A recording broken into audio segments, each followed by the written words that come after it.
My experience with solar thermal began many years ago when I first heard about it, and I said, that's cool. And it really got intensified in 2005, 2006 when I built my first system.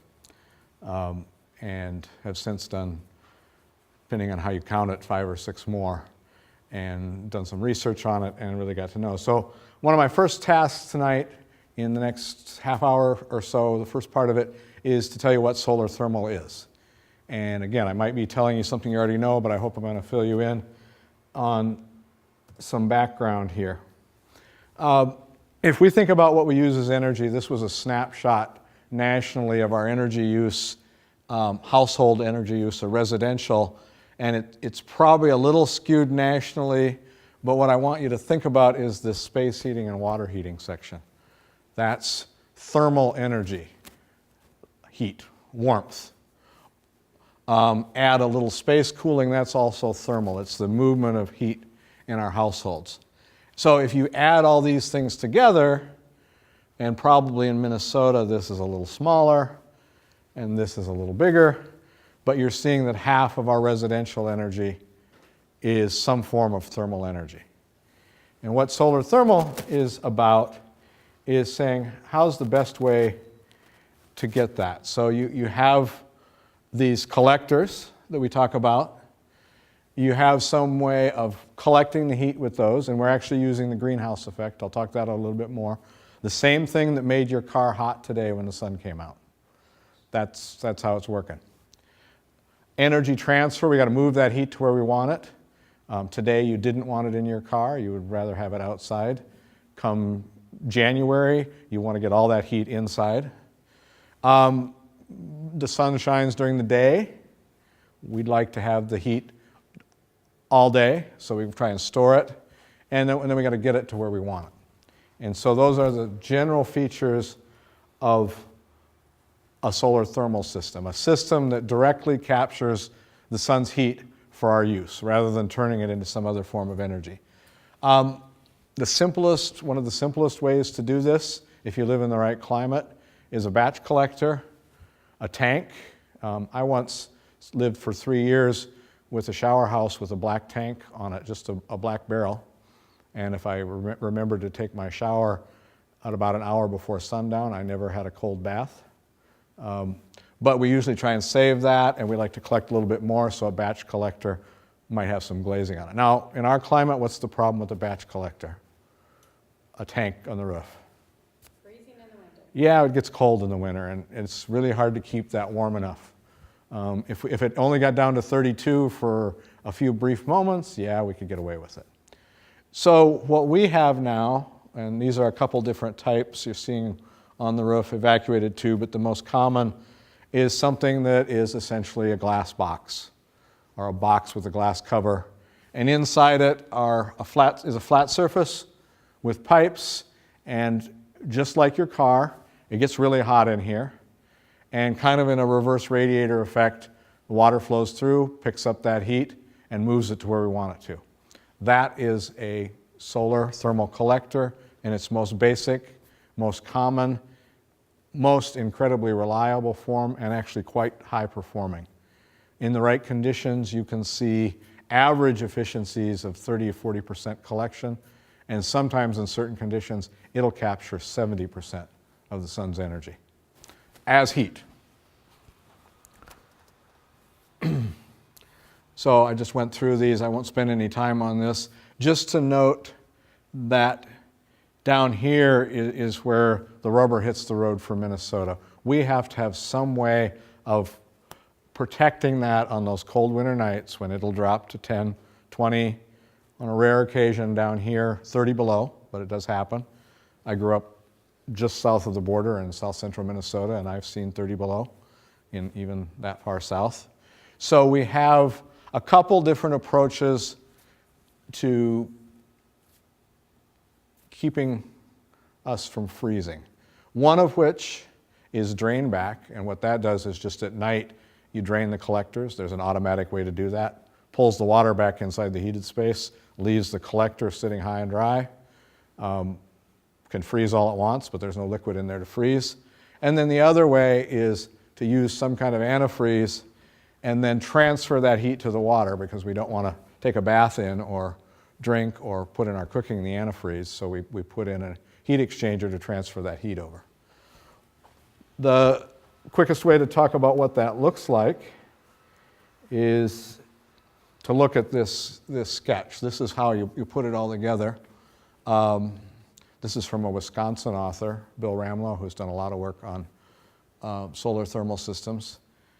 Solar thermal panels, 1, 2, 3, 4 or more, depending on your situation. And then a loop of fluid. How many of you have, any of you have radiator heat in your houses? Hot water heat? This is all, yeah, I do in my house.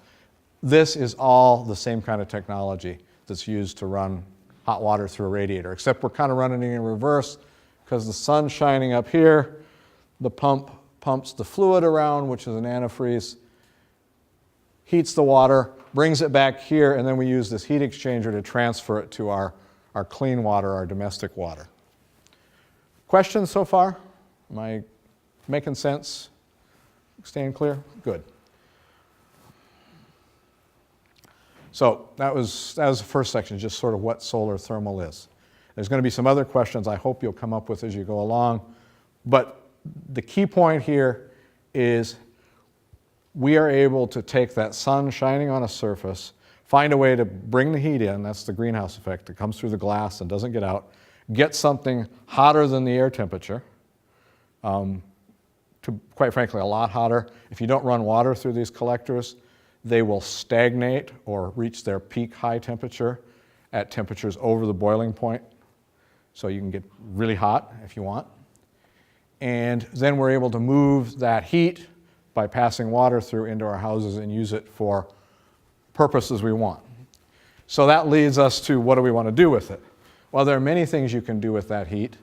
There are solar thermal applications involving cooking, involving space heating, involving industrial process heat. If I'd thought of it, I should pop up. I've got this great video of a kind of a retreat center in India that feeds several thousand people a day, and they're doing most of their cooking with the sun because their climate allows to do that. They got these big vats of lentils being heated in the sun to serve people. Not sitting out in the sun, but they got collectors up on the roof running the heat down. But what do we want it for? Well, we have an application that fits solar thermal really well. We've become rather attached to hot showers and hot water in our houses. And I can testify from having worked on our water system and caused a temporary outage in hot water, my teenage children become very upset when they don't get hot water. And most of us, that's how we get through the winter. You know, you get cold, head for the hot shower. If we look again at that heating, we see that there's a chunk of our energy use that's water heating that we can tackle directly with solar thermal. It turns out to be after heating your swimming pool, which not many of us have.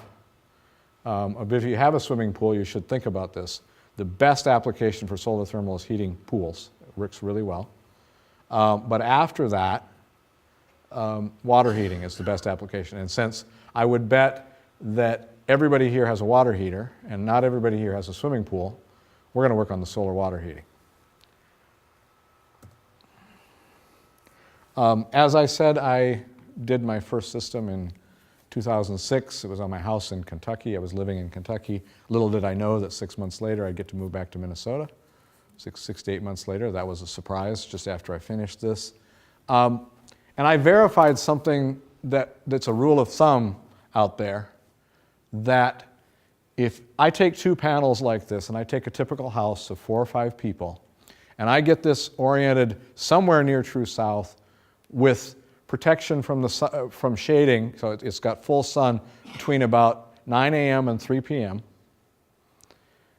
I can get somewhere around 70%, 75% maybe, of my hot water annually out of such a system. And this is a cruddy graph. I'm sorry, I got to find a better way to transfer it over. but I actually spent some time measuring the performance of this system because I had all these rules of thumbs and it was, is this really true? And it was.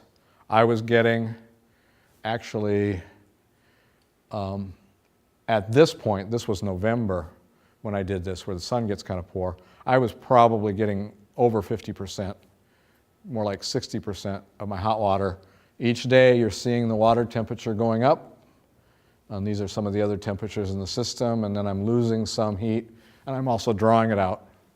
And I was getting that out of that system for my house. So that rule of thumb, somewhere around 70% of your annual energy. Now, are you going to get 70% in the middle of December? No. You're going to maybe get 50%. But what's going to happen in June and July? Nearly 100%. So you get your year-round average. That leads to some thinking about quantities. What does this mean? Well, rules of thumb that turn out to work out pretty well tell you that a family of 4 might use 70 gallons of hot water a day. And because we're quite often drawing well water, it's coming in at 45, it's want to come out at 120, that's about 44,000 BTUs a day, which even as someone who did a science degree in college, first time I look at a number like that doesn't mean anything to me. So I try and translate that into dollars and cents. If I take a typical gas or propane or natural gas water heater, which is the typical models out there are 65% efficient, that translates into about $1.50 a day or $45 a month. On natural gas, if you're so lucky to live there, you're a little better off. Electricity, you're a little bit even more at typical electric rates for our region. That, you might have a little cheaper, sometimes you might have a little bit more. So that's what that hot water load is translating to into costs. So as I said, you can get about 70% of that, and you get some other benefits. It turns out people have been observing, if you've got a gas-fired water heater and you couple it with a solar thermal, it doesn't fire as often. And the firing is one of the things that wears it out, so the gas-fired water heater lasts a little longer. You get some inflation protection. At a capital cost, you've bought your hot water heater, part of your hot water in advance and locked the price in. And generally, we've been seeing energy price inflation, and so you've protected yourself against inflation. And then for those of you for whom this is important, and I do understand it's not everyone, but in time I think you'll see it as I do also, this is one of the ways we can reduce fossil fuel use and protect the environment and increase energy security and a whole host of other benefits. Now, there's some common questions and concerns, and I'd be curious at this point what questions some of you in the audience might have right now. See if I guessed right as to what people might have a question. Well, when you have that graph up there showing the 3 different lines, at the end, your last test, all 3 were right together. What the heck did you do that eventually got it so that they were the same? Well, this is why I don't like this graph, and I've got to make a better one. And I don't totally trust this to go back, but it does. Okay, now it's working to go back. So lucky. That, I just happened to shut it off at the peak of the day. These 2 lower lines are the temperature coming to and from the collector or in the heat exchanger, and they maybe weren't reading accurately. When they're hot, they all go up together, and then when they cool off, they get to different temperatures. I just shut it off, the data collection, right at the peak of the day. Probably had something to do with I had to get the job done and get going. I can talk more about other performance data I've seen. Other questions? What do you do about Minnesota's climate where you don't have sun all the time? It's a lot of overcast. Okay, well that was I was figured would be my first question. What do you do? No sun, no hot water. You've heard me talk about the 70%. All of these systems work in harmony with an existing hot water heater. It can be in your storage tank, electric elements. It can be a separate tank that your hot solar water goes into, and that tank only turns on if it needs to. It can be an indirect or inline water heater that's downstream of your solar storage that turns on again when it needs to. And that coupling works so well that one of the most common problems with solar thermal systems is something fails and they stop working and nobody notices because you never run out of hot water. So we actually encourage solar thermal system owners to do like a monthly go feel the pipe kind of check. Is this thing still working on a sunny day? Just to make sure you haven't missed something, because the reliability of the two together is such you almost never miss, and you got to make sure. Does that clarify what's going on? It can work very well. I actually do that in my house with some complications. The one trick is you got to choose the right on-demand water heater. There are on-demand water heaters out there that are simply what I call step-up. They take the incoming water and add a certain amount of heat to it, no matter how hot it is. So if you got your hot water already coming in and you've got just a simple step-up, it's going to make it too hot. You need to make sure you have one that has a thermostat in it, which says, oh, the water is already hot enough, I'm not going to turn the burner on. And that's what I happen to have. And I've verified its performance. I can send hot water through it and it will shut the burner off when it's necessary. So you just got to make sure. Other than that, it just actually is a very good combination. Because in that summertime, when you've got really good solar conditions, it may not run for several days. I have a much larger system because I do some space heating with it. I actually have the hot water heater unplugged right now. I'm not running it. And one of the things that saves, especially on a tank water heater, is standby losses. Because if you heat up a tank of water and then just let it sit there, you're going to lose some of it. In fact, it's going to go into your house, and if you're running your air conditioning, you're going to have to move that heat out. So it's better if you can to not have your hot water heater on when you don't need it. Are you running a circulator pump? I am, I almost didn't mention mine because mine's a complicated beast because I was doing space heating. And at the time I built it, I live in St. Peter, we had we had water quality problems that killed water heaters in 5 years. And I did not want to put my city water through that nice new tankless water heater. So I have a heat exchanger between it and the water, and it's a bit of a complicated system. Now we have a new water treatment system. I would simply put that hot water heater in line with the water and it would just work.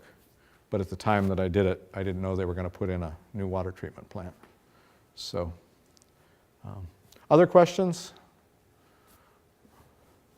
Okay, I'll move on to what I thought might be the next question. And this was my answer. You've got some kind of backup heat in there.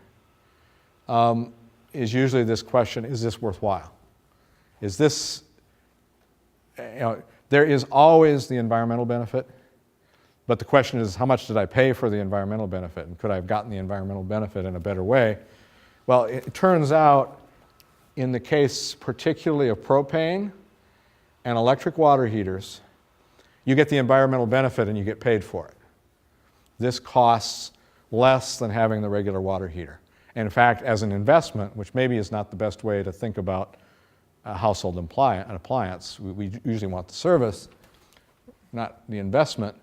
You're talking about a 5% rate of return with propane, 6% with electricity. It's like you're making money off your hot water. Natural gas, current low prices, it doesn't pay for itself.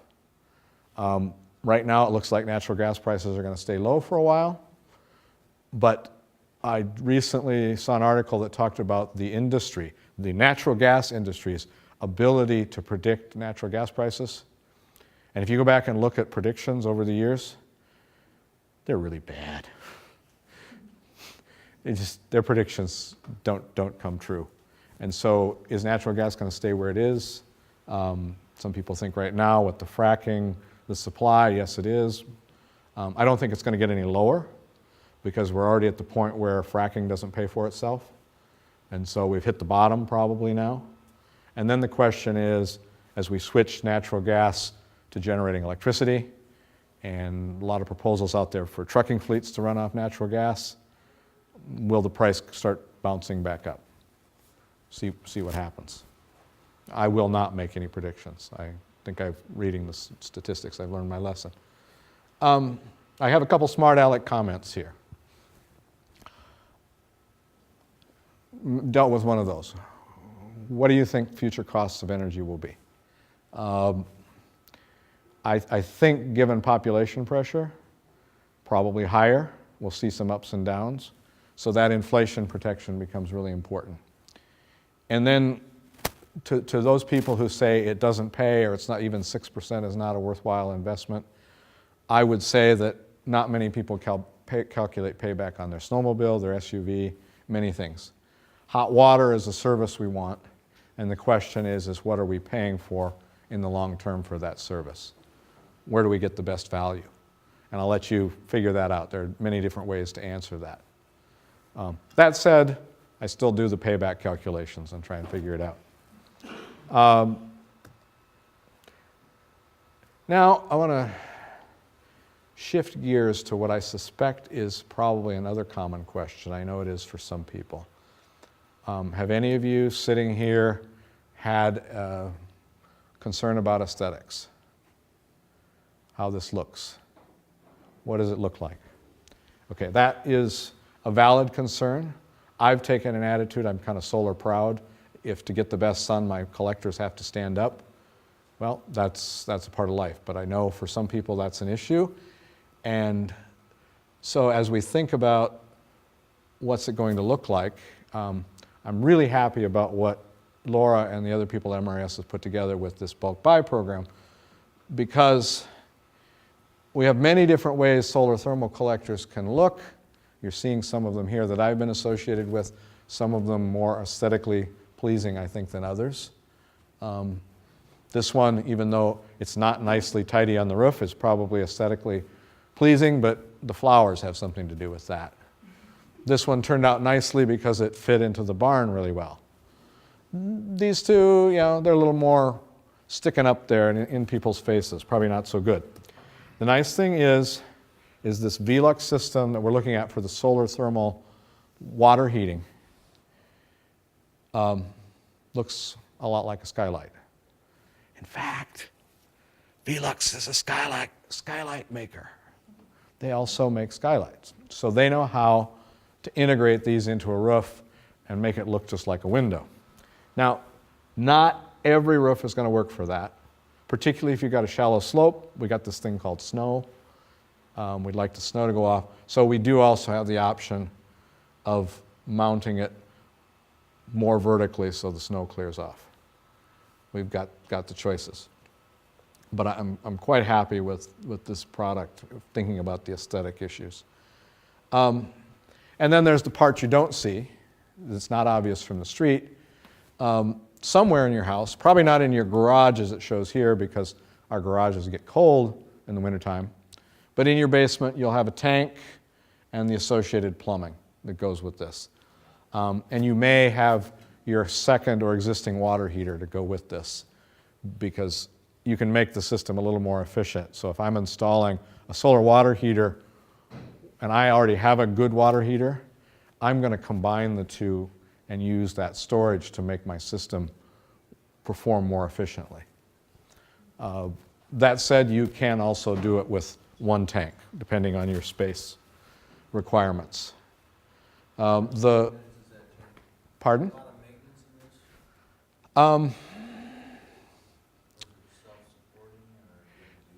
There's that check to make sure it's running, just once in a while.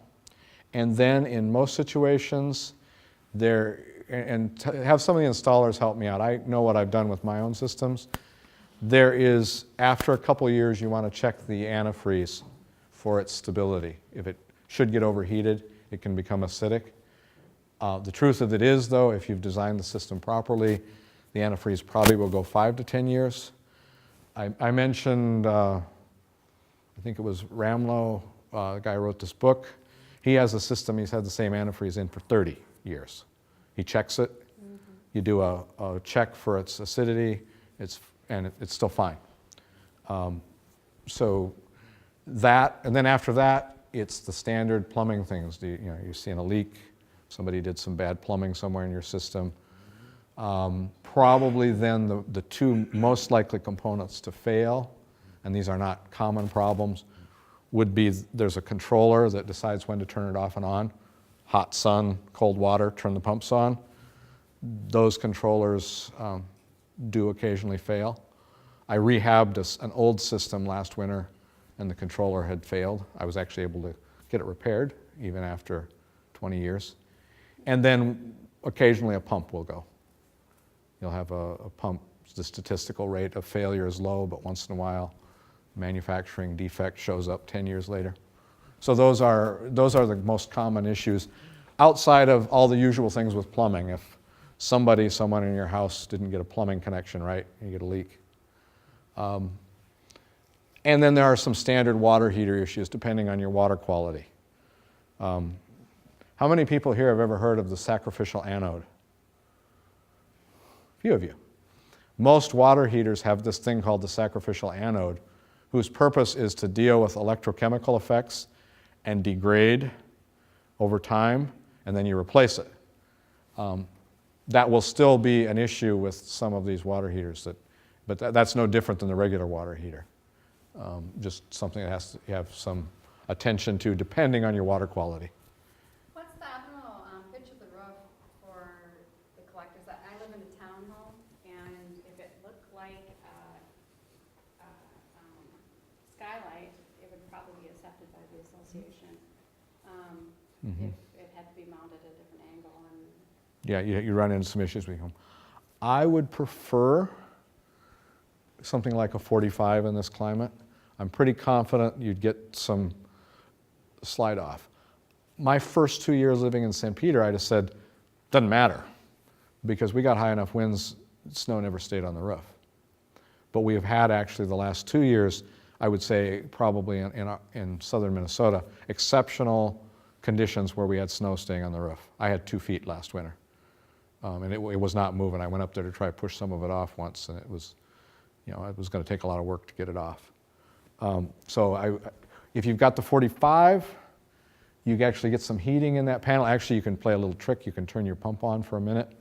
There's a function in the controller to turn the pump on for a minute. It heats the glass a little bit, and the snow starts sliding off. Each situation will be different, though. There are ways to work it. There are also ways to find a way to put it so that it's not so visible. But that will be, particularly in urban areas, one of the bigger concerns that comes up is how do we place this well. I think you could still do something pretty well with 30. If I had a 30 or less slope and I wanted to put these on, if I had a one-story building, I wouldn't hesitate because I'd just get a roof rake and I'd go out there and pull it off once in a while. These collectors have tempered glass in them.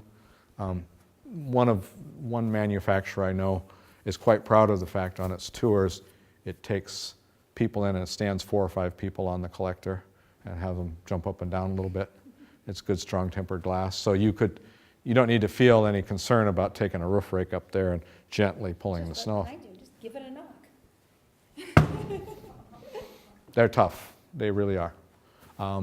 The only breakage I have actually ever heard of this kind of collector, the best guess that involved a 30-06. Somebody shot it. Or a tornado rips it off a roof, which is a risk of any household appliance. All right, so I got to jump ahead here. I just want to jump back and make sure I didn't miss anything there. Nope, I think I got everything. Okay. Can I ask you 2 questions? Sure. What's the resale? I mean, does it add value to the resale of your home? And is this widely accepted? I don't think we have that established in Minnesota. I found out, I got an introduction into it because I said I finished that system in Kentucky, and 6 months later I had to sell my house. I think in the end it was seen as an asset. In markets where there's deeper penetration, they're actually able to quantify it. You see some real estate analysis that quantifies it. Right now, I would say here in Minnesota, it's going to depend on your buyer, whether it's valued or not, whether it's seen as having value. Unless you run into an extreme aesthetic condition or someone who's just opposed to it, I don't think it's going to be a negative. The question is can you pull that value out of it, have that be recognized? And again, I think if it's in a propane situation, most people who know they're about to move to the country and live on propane or on electricity are going to realize their utility bills are much higher, and they're going to be sensitive to that because that's a part of life off the pipeline, effectively. One more question. Sure. From the time you built yours in Kentucky to where you came up here to do it, did you see much of an improvement in technology? I mean, is this technology is constantly changing and improving within a short period of time? Or in terms of solar panel and development of solar panels? The basic design of these has not changed in 30 years. And actually, that's a good thing because it's been subjected now to a national certification standard. I visited the place down in Florida, actually. First thing they do, they set it out in the sun dry for 90 days. And then they cut it apart to see if the sun damaged it. And then they subject it to get it really hot in the sun and spray cold water on it, a thermal shock test. And then they run performance tests on it. And all the collectors we're dealing with have gone through that certification. I have to say, though, that I realized when I saw the presentation on these panels that in the area of how this absorber inside is coated and how some of the plumbing is done, there have been some improvements. You're seeing some improvements. Where the biggest changes you're seeing, I don't know if you saw that diagram of in the basement, I said there are the pumps here. You're starting to see these integrated appliance-like pumping systems, which reduce the installation cost. It comes in already, and they hang it on the wall, hook the plumbing up to it, and it's done. That's where you're seeing a lot of, and the piping set that we're using comes pre-insulated. So they're not a lot of time, as I have done several times, threading insulation over the pipe and getting it just right. You just lay it out and you're done. So you're seeing it in the installation area. And some of the controls are better. You're getting more diagnostic information, ability to respond, to give you a message if it's a problem, depending on, that's a general comment.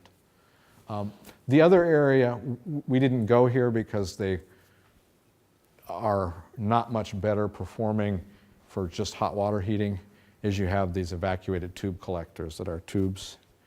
And they do better with higher temperatures, so if you're trying to do some space heating with the hot water, they work. That's an improvement over the last 20 years. Good questions, by the way. I'm quite happy with them. Others? Okay, now I want to talk about what I call the other solar thermal. And are we doing okay on time? I'm going to digress to a slight story here. Back the first environmental wave in the 70s and 80s, a lot of people experimented with solar air heat. And it works. And I have a story to tell you that tells you how well it worked. I moved to St. Peter, and I meet my 95-year-old, nearly blind neighbor and her daughter. And we're talking, and I say, you know, I'm going to put some solar panels on the house. I hope you don't mind the appearance. And this dear, sweet little lady who's now passed away looks at me. I got those. And she does. She had two 20-year-old air heat panels on the back of her house. They had fiberglass glazing that had gotten quite cloudy. They still worked. She liked it especially because one of them was hooked into the basement, and she ran it in the summertime to dry the basement out. And she thought that was just great. And they were fit into the back of the house. And this is a modern example, actually made in Minnesota, a 2-panel solar air heat system. It's a little different philosophy, but it allows us to tackle that space heating part, which these other systems we were focusing on the water heating. And you can do the solar thermal water heating for space heating, but it becomes a rather large investment. And we're particularly thinking about people already living on propane. You know, they're living out in the country. You're maybe dealing with some financial issues already. The folks at Our Real Energy took the space heating air collector design to tackle this area. And I think they did it in a very elegant way, just essentially the same approach that my neighbor has on her house. They take the same greenhouse effect, flat panel with glazing on it, but you just take air from the building, run it through, and run the warm air back in the building. Very simple approach.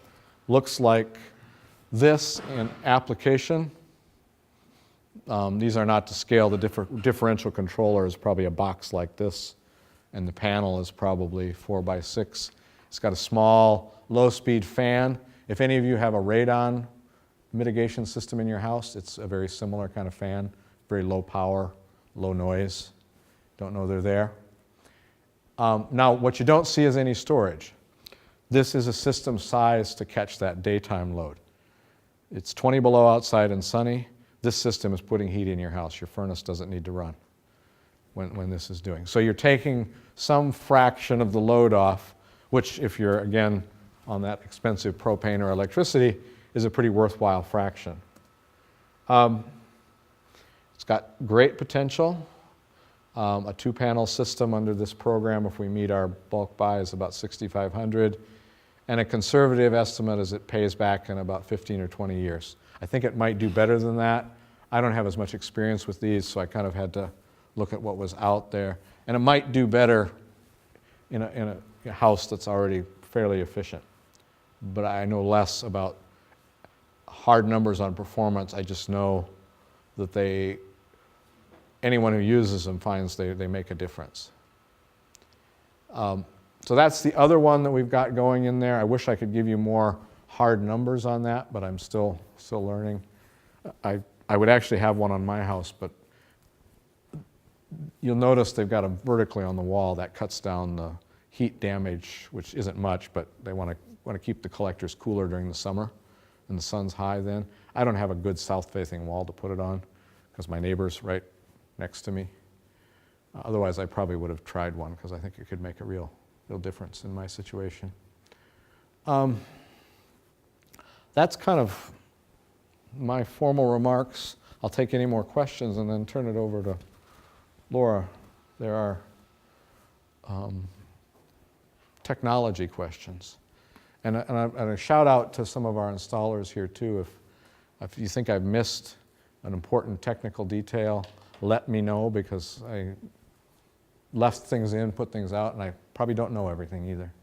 Jim, on your calculation where you came up with 25 years, did you take into account the municipal rebate? No. That, for example, I gave like a 5% rate of return on propane. If you notice in the parentheses, it's higher if you've got the federal tax credit. My philosophy is to play it straight up, and then if there are incentives, I add those in at the end. But I look at the straight economics first. So both of these kinds of systems have a 30% federal tax credit. If you're paying federal taxes, you can take 30% of the cost of the system as a credit against your taxes and reduce your tax bill that way. And don't assume if you're not paying federal taxes that you can't get it. My system in Kentucky, I had a wake-up call. I said, well, I'll look at it anyway, but I was right at that point with 3 kids making just the right amount of money that I really didn't pay much in federal taxes. And I thought, yeah, well, it turns out there's this thing called additional child tax credit. And the way they've worked the law, it's actually the tax software shows you this. I got the money as a credit back, much to my surprise. So as far as the tax incentives goes, you got to check it out in your situation. You know, don't assume one way or the other that you get it, but it's there. And then you can add in, if you've got it available to you, a municipal rebate. So that's how I approach it. Yeah. You had a slide that showed about 44,000 BTUs per year. Per day.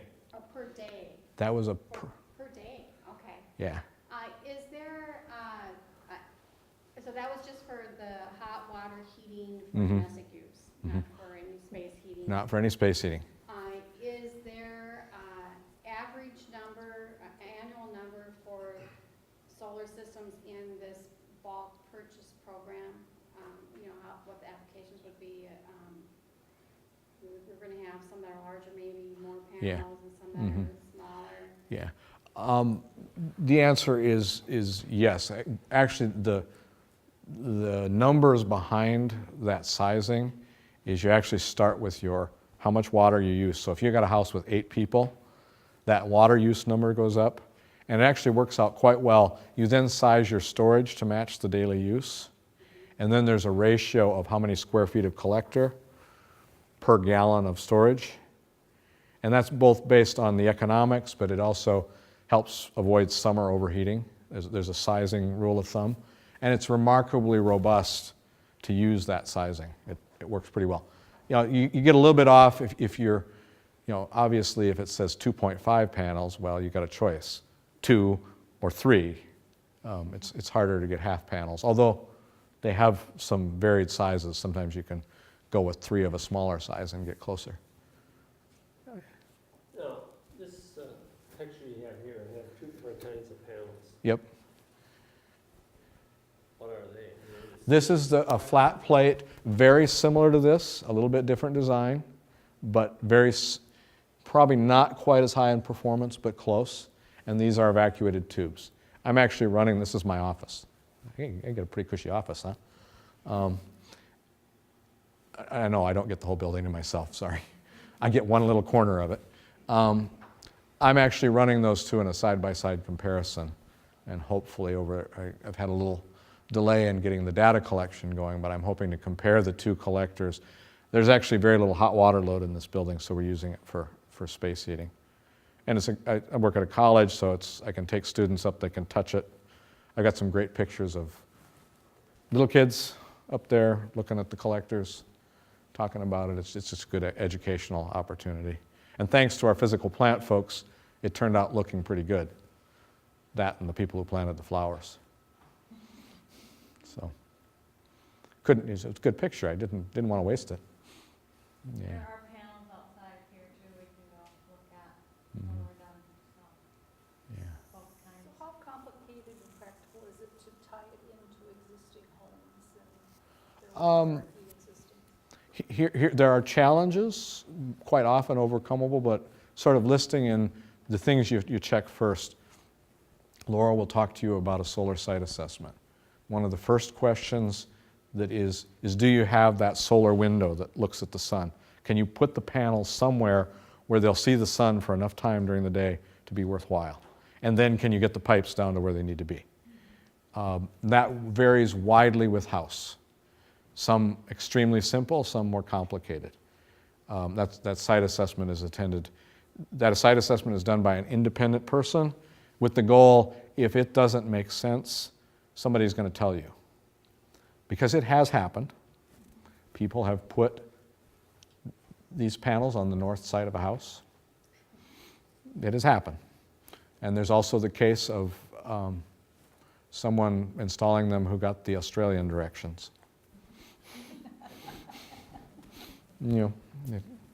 So we try and make sure we deal with those. All the people that are involved in installation here have a proven ability to get this right. So that's not a problem, but just something we want to make sure as we go through. That's the first obstacle.